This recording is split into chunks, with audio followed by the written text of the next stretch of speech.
अस्सलाम वालेकुम एवरीवन। तो हम लोग स्टार्ट किया था cyst, sinuses, fistula and wounds का चैप्टर, और इसमें अब साइनसिस की बात करेंगे कि साइनस क्या होता है, फिर हम पाइलोनेटल साइनस पे जाएंगे जो कि इसमें सबसे ज्यादा आने वाला टॉपिक है। तो साइनस बेसिकली हम कोई भी एपिथेलियल सरफेस ले लें, चाहे वो स्किन है, चाहे आपका कोई भी बॉडी का म्यूकोजा है, सबको एपिथेलियम ने लाइन किया होता है। तो कोई भी एपिथेलियम हो, अगर उस सरफेस से होगा क्या कि एक छोटा सा उसमें सुराख बने, और सुराख बनने के बाद ये सपोज सरफेस थी और यहाँ सुराख बन गया, और इस सुराख से अंदर की तरफ एक रास्ता बन जाए, एक नई गली बनने लग जाए, और वो जो रास्ता बने वो फिर आहिस्ता आहिस्ता आहिस्ता आहिस्ता नीचे आता जाए और पूरा एक ट्रैक बना दे, पूरा नया रास्ता बना दे, और वो एंड में जाके गली बंद हो जाए। ठीक है, जिस तरह आपने गलियां देखी हैं, स्ट्रीट्स देखी हैं, कुछ स्ट्रीट्स एंड से खुली होती हैं, मतलब किसी दूसरी स्ट्रीट के साथ जाके मिल रही होती हैं, और कुछ स्ट्रीट्स जो है वो मेन रोड पे जाके खुलती हैं, कुछ स्ट्रीट्स एंड में बंद होती हैं। तो साइनस के बारे में सबने भी याद रखना है कि ये एक बंद गली है, जो एक तरफ से तो खुली भी होती है, किसी एक तरफ से रास्ता होता है, लेकिन दूसरी तरफ जाके ये बंद हो जाती है।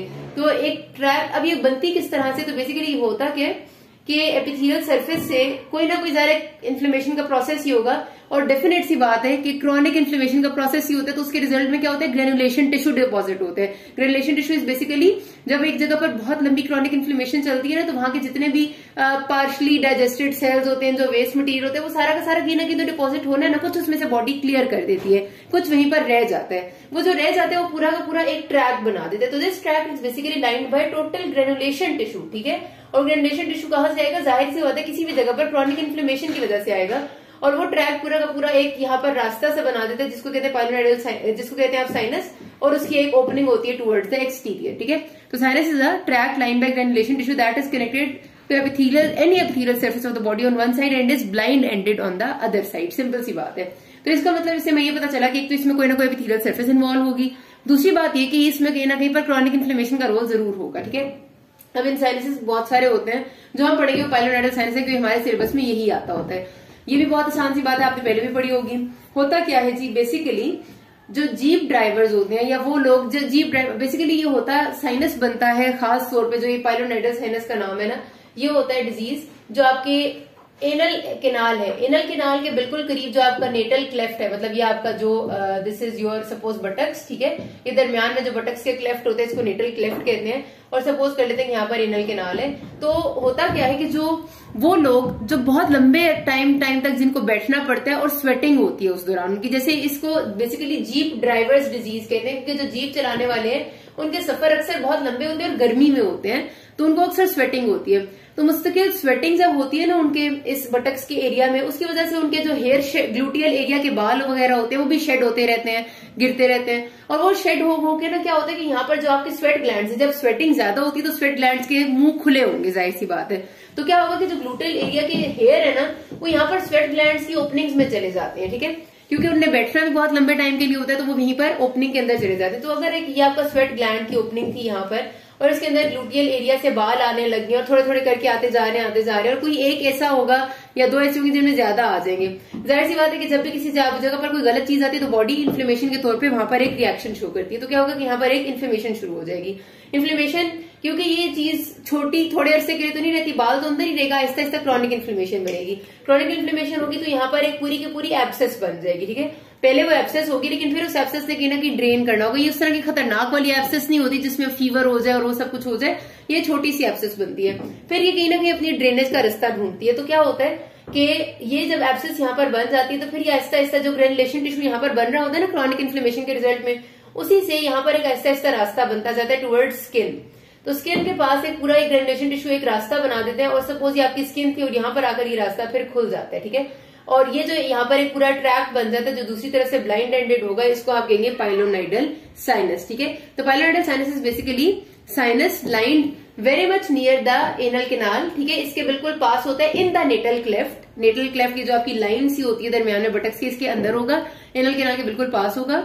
एंड ये जो बनता है साइनस, ये बनता है बिकॉज बाल जो जा रहे होते हैं इन द स्वेट ग्लैंड्स, वो एब्सेस बनाते हैं, वो एब्सेस कैविटी जब ड्रेन करती है इन द स्किन तो ये साइनस बना देती है। ठीक है, तो इसकी पैथोफिजियोलॉजी की सारी बहुत आसान सी बात है, इसमें कोई मुश्किल बात नहीं है। मुस्तकिल फ्रिक्शन और मुस्तकिल स्वेटिंग, इन चीजों की वजह से ये सारा मसला होता है। यही इसी तरह का साइनस बन जाता है जो नाई होते हैं ना, बार्बर्स, उनके हाथों की उंगलियों के दरमियान में। क्यों?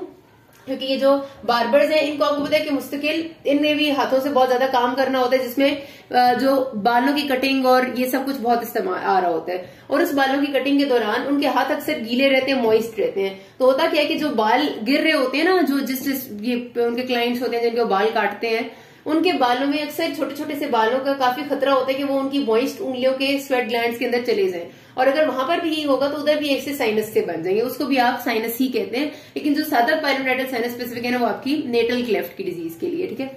ऐसे क्लिनिकल फीचर्स क्या होते हैं, ज्यादातर ये थोड़े 20 से 40 इयर्स के एज के जो मेन होंगे, जिनमें जो हेयरी भी ज्यादा होंगे, और थोड़ी बड़ी एज, क्योंकि बड़ी एज के लोगों में ना ज्यादा हेयर हो जाते मतलब बन जाते हैं, और ज्यादा हेयरी मेन में कॉमन होती है।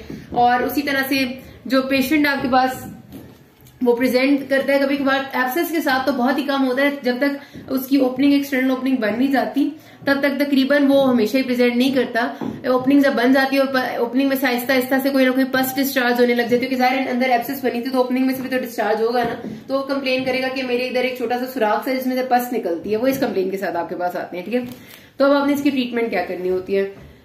ट्रीटमेंट में सबसे 3-4 बातें। अगर पेशेंट को सिम्टम्स बहुत माइनर से हैं, मतलब आपको लग रहा है कि छोटा सा ट्रैक्ट है, ज्यादा लंबी हिस्ट्री नहीं है और फर्स्ट टाइम बना है, कोई रिकरेंट हिस्ट्री भी नहीं है, तो आपने सिंपली ये करना है कि आपने वो देखना है, उस ट्रैक्ट सारे के सारे को क्लीन कर देना है, उसको मतलब अंदर से आप सारा ट्रैक्ट साफ करेंगे, उसके बताएंगे जो आपका पेशेंट होगा कि उसको अपनी स्ट्रिक्ट हाइजीनिक मेजर्स का ख्याल रखना है, रेगुलर शेविंग करनी है, साफ सफाई का बहुत ज्यादा ख्याल रखना है ताकि ट्रैक्ट के अंदर दोबारा ना जाए और ट्रैक्ट आहिस्ता आहिस्ता खुद ब खुद ही बंद हो जाएगा। ये उसके लिए जो बहुत छोटा सा हो, जो बिल्कुल एक्यूट हो और जिसमें आपको पता हो कि ये पेशेंट भी कंप्लाइंट है, जो कि बात मान लेगा।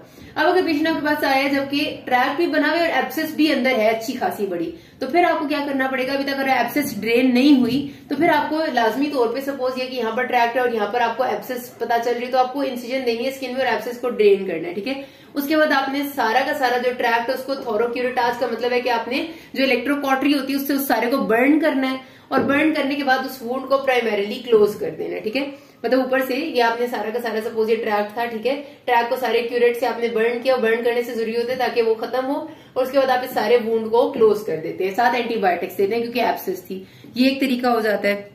उसके बाद आ जाता है कि अगर पेशेंट की डिजीज जो है वो बहुत क्रॉनिक है, ये तो है एक्यूट की बात, ठीक है।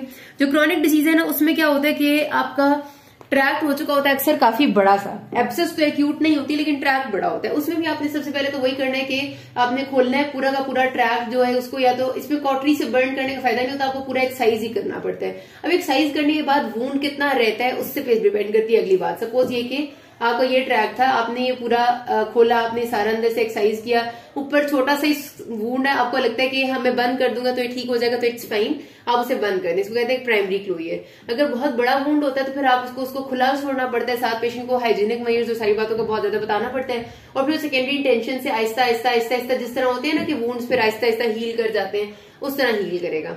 ये भी सेकेंडरी टेंशन से भी हील होगा, तो जाहिर स्कार जो बनेगा वो कोई अच्छा सा स्कार नहीं होगा। उसके बाद हमारे पास इसीलिए इस स्कार को बेहतर बनाने के लिए और बहुत सारे तरीके हैं जिनसे हम वूंड को क्लोज कर सकते हैं, और उसका फायदा ये होगा कि स्कार बुरा नहीं लगेगा, ठीक है। क्योंकि जब आपका क्रॉनिक डिजीज होती है ना तो अक्सर औकात स्कार काफी बड़ा आता है, मतलब ये आपका अगर एनल कैनाल है तो आपको यहाँ पर अगर इंसिजन देना पड़ता है तो इतना बड़ा वूंड बन जाता है, और इसको सेकेंडरी इंटेंशन से हील होने के लिए छोड़ेंगे तो मसले अलग होंगे, इन्फेक्शन का चांस अलग होगा, क्योंकि ये एनल कैनाल के पास है ना, और स्कार अलग बुरा बनेगा। तो कोशिश करनी चाहिए कि आप उसको जो अदर क्लोजर टेक्निक्स है उससे क्लोज करें। उसमें आपके पास 4 टेक्निक्स आती है, मैं आपको उनको पिक्चर्स के साथ बता देती हूँ ताकि बात खत्म हो। इन तरीकों में से पहला तरीका है ना, ये जी प्लास्टी फॉर पाइलोनेडल साइनस। अब इसमें देखिए आप, इन्होंने सबसे पहले एक इतना बड़ा ये इंसिजन दिया, अभी देखिए इतना बड़ा स्कार, इसको कैसे हम सेकेंडरी इंटेंशन के लिए छोड़ देंगे तो फिर काफी टाइम लगेगा। उससे बेहतर एक तरीका होता है कि आप हल्का सा इधर निक दें, हल्का सा इधर दें, इसको जी शेप में कन्वर्ट करें। उसका फायदा ये होगा कि इसको भी क्लोज करना आसान हो जाएगा और जो अनसाइटली स्कार है वो भी नहीं बनेगा, और इस तरह से क्लोजर हो जाएगा। ये होता है जी प्लास्टी। अब ये दूसरा तरीका, इसको हम कहते हैं कैरेडेकीज प्रोसीजर। इसमें आपने क्या करना है कि मिड लाइन में लाएंगे ना तो हमें ज्यादा प्रॉब्लम होगी। अब ये वूंड तो पूरा का पूरा यहाँ पर है, हम क्या करते हैं कि हम उसे मिड लाइन से 2 सेंटीमीटर साइड पे लाके क्लोज करते हैं, इस तरह से कि अब देखिए यहाँ पर से इस स्किन को डायरेक्टली खींच के इधर लाना पॉसिबल नहीं है। हम क्या करेंगे, जो इन्हें डॉटेड लाइंस लगाई है ना ऊपर और डॉटेड लाइंस नीचे, यहाँ पर छोटे छोटे से इंसिजन देंगे। इस इंसिजन देने से फायदा ये होगा कि ये वाली जो स्किन है खिंच के बड़े आराम से आगे आ जाएगी, और ये स्किन जब खिंच के आगे आ जाएगी तो देखिए इस तरह से हम इस पूरे को क्लोज कर देंगे। इसका फायदा ये होता है कि मिड लाइन वाली जो पोर्शन है ना वो अवॉइड हो जाता है स्कार से और जल्दी हील होता है, ठीक है। Now this is Bascom technique. Bascom technique में आपका ये होता है कि आप इलिप्टिकल शेप थोड़ा टेढ़ा सा इंसिजन करके देते हैं ताकि जब एंड में क्लोजर करना पड़े तो वही बात है मिड लाइन अवॉइड होकर आप साइड पे कर दें, तो ये भी एक तरीका होता है। और आखिर में जो है ये रोम्बॉइड फ्लैप है। रोम्बॉइड फ्लैप में देखें अब ये इतना बड़ा वूंड बन गया, ये इतना बड़ा जब बन जाएगा तो इसको तो क्लोज करना बहुत मुश्किल है। उसके लिए फिर आपको इस साइड से ये फ्लैप लाना है, बिल्कुल इधर साइड वाली जगह से। ये इन्हें यहाँ पर इंसिजन दिया, यहाँ पर से उन्होंने स्किन उठाई है और फिर इसको खींच के क्लोज किया है। इसको रोम्बॉइड फ्लैप कहते हैं। ठीक हो गया। तो यहाँ पर बात खत्म करते हैं। किसी कोई मसला है कि ना? Thank you.